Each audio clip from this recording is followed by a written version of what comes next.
Livro A Grande Espera, Eurípides Barçanufo, ditado a Corina Novellino.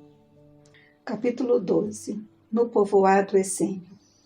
No dia seguinte, Lisandro conduziu o menino ao povoado essênio, a leste de Hebrom, a 5 dezenas de estádios da morada do ancião. Os dois companheiros empreenderam a caminhada a pé, sob a frescura trescalante e suave da manhã. De quando em quando interrompiam a marcha, voltando-se a fim de apreciar a magnificência das montanhas, que se situavam na retaguarda a que se constituíam a única nota de vida daqueles ermos. A zona ali assemelhava-se a pequeno deserto, onde predominava a vegetação rasteira. A jornada era longa e algumas horas de caminhada foram gastas no objetivo visado. Quando o casario branco surgira à pequena distância, aquém do fundo azulado do mar, o menino sentira alvoroço irreprimível no coração. Não havia aprendido ainda o controle das emoções como fazia Lisandro, cuja serenidade proporcionava-lhe uma auréola de paz permanente. Marcos, meu filho, nossa viagem está chegando ao término. Põe cobro às batidas mal educadas de teu coração. Isso faz mal à saúde do corpo e desequilibra a mente. Lisandro expressara-se com leve sorriso, como o fazia sempre que surpreendia o pensamento do menino. Marcos estremecera ligeiramente e sorriu também, mas não proferiu uma só palavra.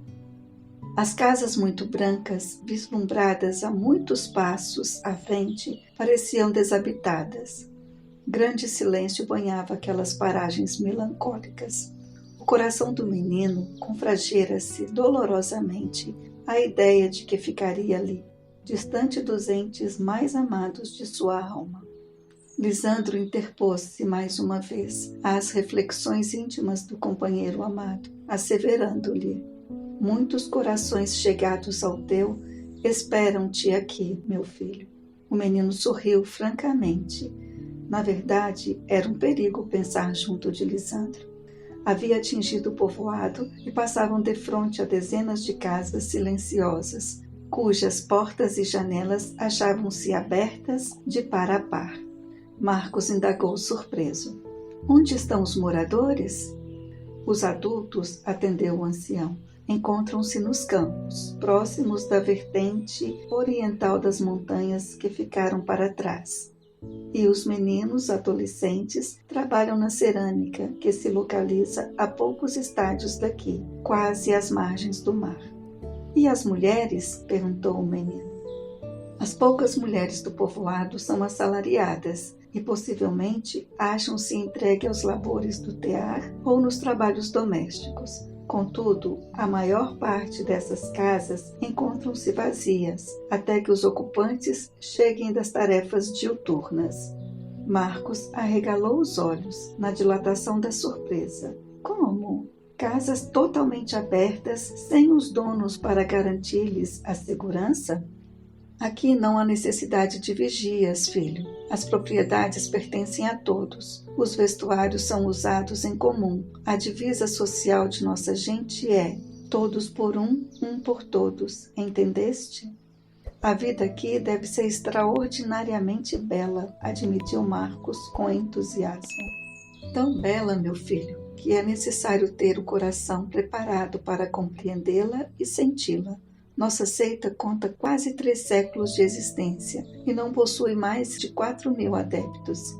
Embora não seja de nossos princípios a seleção de valores, esta se impõe pela força dos próprios fundamentos da organização. Lisandro falava com naturalidade, como se o interlocutor fosse adulto, e Marcos recolhia-lhe as informações preciosas com grave serenidade, em correspondência aos sentimentos avançados do ancião. Achavam-se à frente de grande construção, quase imponente nas linhas clássicas, semelhante às dos estilos com que Fídias marcara o famoso templo de Minerva.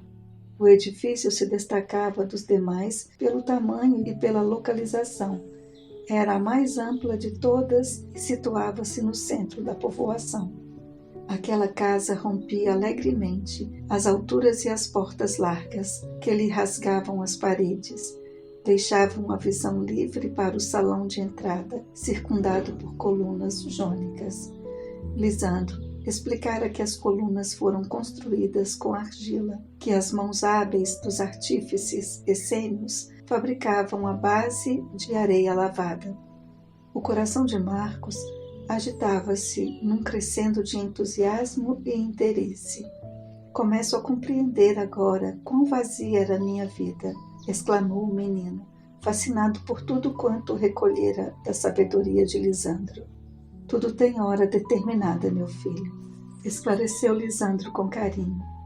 O fruto que se desprende da haste, o movimento da planta humilde, o rolar da pedra na montanha vertiginosa, o seixo que muda de lugar no fundo do rio, o peixe pequenino e indefeso que vai ter à boca do grande cetáceo esfaimado, tudo obedece a um plano delineado.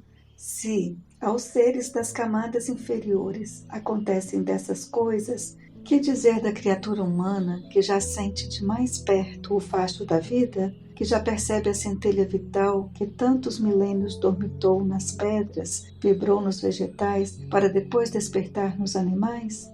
Lisandro esclarecia, enquanto rumava-se para a frente, desejoso de apresentar ao hóspede querido todo o povoado. Várias habitações desfilaram aos olhos de Marcos, que caminhava paralelo ao ancião. Observou ele que as moradias eram semelhantes e situavam-se a boa distância uma das outras, formando duas fileiras laterais de regular extensão. A um pensamento indagativo do menino, Lisandro atendeu solícito. A que distância das habitações obedece aos princípios básicos de saúde que observamos com rigor, embora todos se considerem membros de uma só e grande família, vivem em função desses preceitos de higiene, separados em número, reduzidos em cada morada. Nossa casa em Sebaste, disse Marcos, abrigava quase 200 de pessoas, contando com os escravos que papai devolveu às suas pátrias. Lisandro asseverou sorrindo. Muitos narizes a recolher e a expelir o mesmo ar. Doenças à porta. Marcos mostrara-se desejoso de entrar numa daquelas casas que se lhe mostrava acolhedora e alegre, assim observadas de perto. O ancião atendeu prontamente, conduzindo o menino à habitação mais próxima e esclareceu benevolente. Verás depois, por teus olhos, que entrar numa dessas casas é o mesmo que penetrar em todas. São perfeitamente iguais. Marcos atingiu os umbrais claros da residência, acompanhando os passos ainda ligeiros do ancião. O interior não era menos agradável que a vista exterior. Dir-se-ia que algum artífice famoso houvesse veraneado por ali, marcando sua presença com o toque de beleza simples que lhe assinalava o bom gosto a expressar-se nos detalhes daquela casa quase humilde. As paredes que dividiam os aposentos eram claras e lisas. O traço ornamental da construção eram as colunas, mais numerosas que as paredes, que se destacavam graciosas no interior. Mãos habilidosas haviam cuidado com esmero dos desenhos discretos que se alongavam colunas acima, tocando-lhes os capitéis como se ali estivesse a cópia de bela ânfora em que se retratasse a paisagem arquitetônica grega. No entanto, a singeleza evidenciava nos mínimos detalhes. Marcos impressionara-se alegremente com aquele primeiro contato com o interior residencial essênio. Aquela casa talvez fosse a futura habitação do menino. Lisandro, todavia, intervém observando. Temos as nossas leis, meu filho. Aqui prometemos obediência absoluta. Tua permanência em nosso meio deve ser assinalada em todo o povoado. Serás hóspede de todos. É o imperativo do aprendizado prático, que assim o exige. Marcos não retrucara, mas pusera-se apreensivo. Aquilo era diferente de tudo quanto havia visto.